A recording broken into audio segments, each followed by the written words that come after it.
Hey everyone, it's Kathis. In today's video, we're going to go over everything you need to know about the weapons in Destiny. There is quite a bit to cover today, a lot of topics, a lot of information. Don't worry, I'm going to break it down so you understand it, especially if you are a new or returning player. But that being said, let's get right into it. There are tons of weapons in Destiny with many different types, subtypes, affinities, trait combinations, it goes on. Today I am not going to be going over best trait combos for weapons since that could take forever and is largely relative to your gameplay style, but I do at least want to help establish a fundamental understanding for how you should be approaching weapons when you find them. First, we'll go over the basics and we'll gradually progress to more granular but crucial information. If there's something specific you want to know more about, check the timestamps out in the description. We'll start off with the most basic. You've got 3 weapon slots: kinetic, energy, and power. Kinetic and energy weapons can use both primary and special ammo, while power weapons only use heavy ammo. Primary ammo weapons have unlimited ammo and are your workhorse weapons, like submachine guns, sidearms, and scout rifles, for example. Special ammo weapons are generally more powerful and specialized, like shotguns, snipers, and fusion rifles, and they will use the green ammo bricks you find on the ground. Since the kinetic and energy weapon slots are capable of holding both primary and special ammo weapons, they can mostly be considered an interchangeable slot, meaning that you'll be able to find both kinetic and energy snipers, as an example, and you can even have both equipped at the same time if you want. Lastly, power weapons are usually used for boss damage or for clearing a room quickly, such as rocket and grenade launchers and LMGs, just to name a few. Now that we understand the different weapon slots and ammo types, it's time to understand affinities. But before diving into what affinity is, let's understand first what weapon slots contain which affinities. The kinetic slot contains non-affinity or stasis affinity weapons. The energy slot contains any of the light affinities, so arc, solar, or void weapons. This means that although you can equip the same weapon type in both the kinetic and energy slot, you won't be able to find the same affinities for those weapons. So as an example, you'll never find a kinetic solar sniper, only non-affinity or stasis. I hope that makes sense. I know it's confusing. Okay, lastly, the power slot contains all of the affinities, so solar, void, arc, or stasis weapons. Since stasis is a kinetic only affinity, my theory is the new strand affinity coming with Lightfall will also find its way to this slot, but we'll have to wait and see. So what does affinity mean? Well, to really make it simple, it's damage type. So just like subclasses, weapons with different affinities have different uses. The most basic is that breaking a shield with a matching affinity weapon will actually cause an area of effect blast, where doing so with a mismatching affinity will have no added effect other than breaking the shield. Higher level content will actually massively penalize your damage for using the wrong affinity to try to break a shield, so having a nice variety of affinities for most or all weapon types is something to work toward.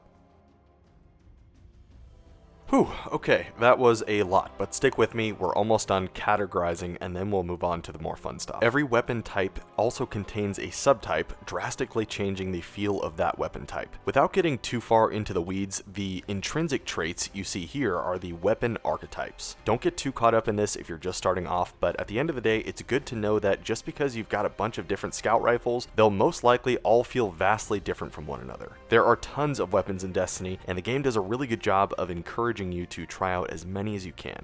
Okay, so now that we're done kind of categorizing the weapons, let's briefly touch on rarity. There are 5 rarities currently, but 3 are completely useless, so we will not discuss them in this video. Legendary and exotics are what you'll be using. Although this is a legendary weapons guide, I wanted to at least touch on exotics and tell you what their purpose is in the game. Exotics are exactly as they sound. Exotic. They're not always meant to be more powerful, but instead unique, and often require a slightly more specific playstyle to master. So don't just think that if you get an exotic, you should trash all of your other weapons. Gjallarhorn, for an example, is an objectively great exotic, and its exotic trait splits its rocket into many tracking missiles upon hitting the target. It's awesome.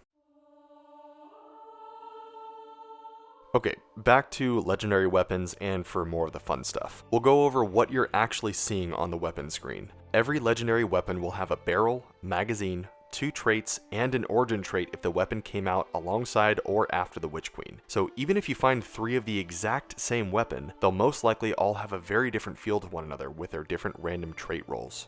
Here's an example. We'll use this solar hand cannon called Zowli's Bane. This one has a trait called Incandescent, which spreads scorch to enemies when you kill them. And this one has a trait called Explosive Payload, which basically just adds a little bit of extra damage to each bullet. These two weapons have a vastly different playstyle, even though they are the quote-unquote same gun. This is why I highly recommend taking a few extra minutes when you get a new gun to test out its different trait combinations. This might sound obvious, but not every trait can appear on every weapon, which can make it difficult to remember to even know what traits to look for. I use D2 Gunsmith to see all available options for weapons so I can give myself a god roll to grind for.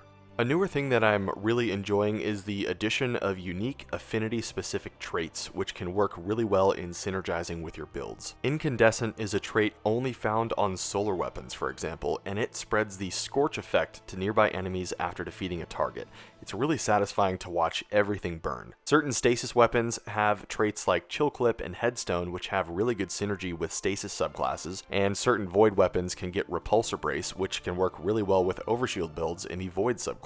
My favorite so far though is the new arc-specific Volt Shot trait, which jolts enemies and can clear a massive area with just a couple bullets. Along with some other factors that we will go over in some other videos, Destiny is basically moving in a direction that rewards what they call monochromatic builds, or loadouts that use as much of the same affinity as possible because of how many possible synergies there are between weapon and subclass now.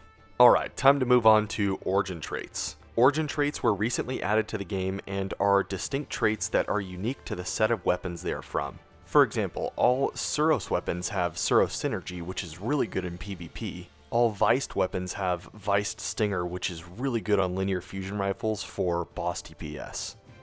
There are way more origin traits than this, but I did just want to include a few as examples. Just make sure to check that origin trait slot to see which origin trait your gun has. Remember that weapons that have an origin trait are all released post Witch Queen. As the game stands today, you can still get tons of weapons that don't have an origin trait. This doesn't mean that the weapons are bad necessarily, it just means that they won't have that extra trait, so some people might just consider them to be slightly less powerful, myself included. I'm just weird like that. If you started the Witch Queen's campaign and have made it to the Enclave, you'll know that certain weapons can be crafted. You'll first need to unlock the pattern or blueprint for a gun if you want to craft it, and this is done by obtaining a certain amount of deep sight versions of that gun. You'll know you have a deep sight version of a gun when it has a red border around it. Something a lot of people don't check is the Patterns and Catalyst section of the Triumphs tab to check progress on those weapons and see which weapons are craftable. This next part can be kind of confusing, but any weapon in the game can be a deep sight gun, red border weapon, but not every deep sight weapon is craftable. So if you complete progress on a non-craftable deep sight gun and don't see any pattern progress, it just means that the gun is not craftable.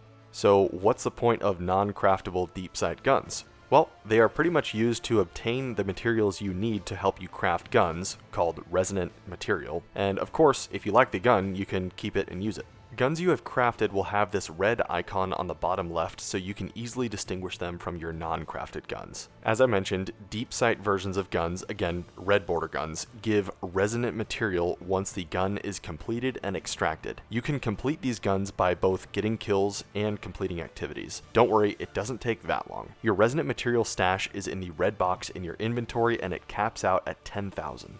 Crafted guns not only gain the benefit of personal customization, but they also get enhanced traits, which are exactly as they sound, better versions of the regular traits. Some enhanced trait benefits are way more noticeable than others, and all enhanced traits have a very steep cost grind as they use the rare Ascendant alloy material. These guns also need to be leveled up quite a bit to have access to each enhanced trait. One Ascendant alloy will get you one enhanced trait, so you will have to accumulate a lot of these to be able to get enhanced traits on all craftable weapons if that's something you're wanting to do. As of the making of this video in Season 18, Ascendant alloy can be farmed from running 4 things: Master level Wellspring, weekly replayable campaign missions, Nightmare Containment, and Master Catch Crash. You can also grab one from Rahul once per week for a cost of 400 legendary shards. With how rare these are, this is actually a really good deal, so make sure to grab one every week. Alright, so once you've first crafted your weapon, leveling it is best done by just using it. Getting kills will level it naturally, and having it equipped during activity completions will give you a % bump as well. There are a few weapon XP farms in the game. I'd recommend just finding one you like and sticking with it if that's what you want to do. To increase a weapon's power even further, you can masterwork it. The process is different for non-crafted and crafted weapons, so we'll just start with non-crafted first. They will show its masterwork in the middle slot here, and you can upgrade it right here. It's that easy, and it's pretty cheap. Taking a weapon to rank 10 will boost the masterwork stat by 10, indicated by the gold stat boost. Crafted weapons are a lot more comprehensive. They will need to have 2 enhanced traits along with an enhanced frame choice to be masterworked. It's worth mentioning too that crafted weapons get an additional minor stat bump at level 20 as well. My recommendation for masterworking crafted weapons is to just make sure you choose the enhanced traits you really want, because the Ascendant alloy needed will not be refunded to you if you want to change the perks down the road.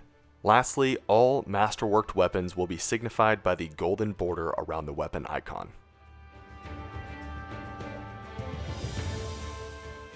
Okay, with masterworking and most of the big stuff out of the way, we'll move on to some smaller weapon aspects that you might not know about.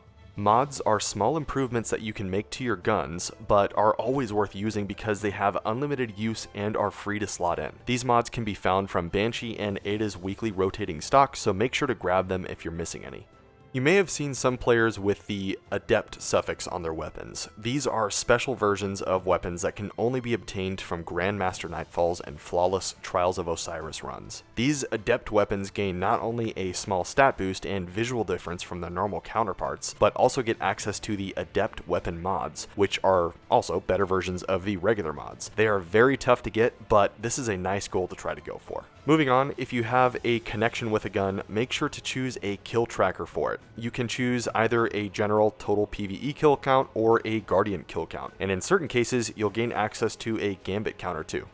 Make sure to not miss out on making your gun look totally awesome by making sure you equip a shader. Getting your gun to look exactly how you want it to look is just another cool part of the huge amount of customization available to you in Destiny. You'll get tons of shaders as you play the game, so don't worry if you don't have a lot yet. Shaders have unlimited use and can drop from many places in the game, and Tess always has a few in the Eververse store each week as well. Lastly, I also wanted to mention that if you're hunting for a certain gun, make sure to check the collections tab to see where you can find it. Just know that some guns are not available anymore, so if the activity source isn't in the game, you are unfortunately out of luck. Alright, well, that is a very high-level view of the weapons in Destiny. I hope this helped you if you're a new or returning player. As said in the beginning, I am excited to make more of these guides on other topics as well. Let me know down in the comments with any other topics you'd like me to cover. If you'd like to help me in my journey of becoming a full-time content creator, please consider subscribing and leaving a like on the video. I would really appreciate it. That's it for now, everyone. I will see you next time.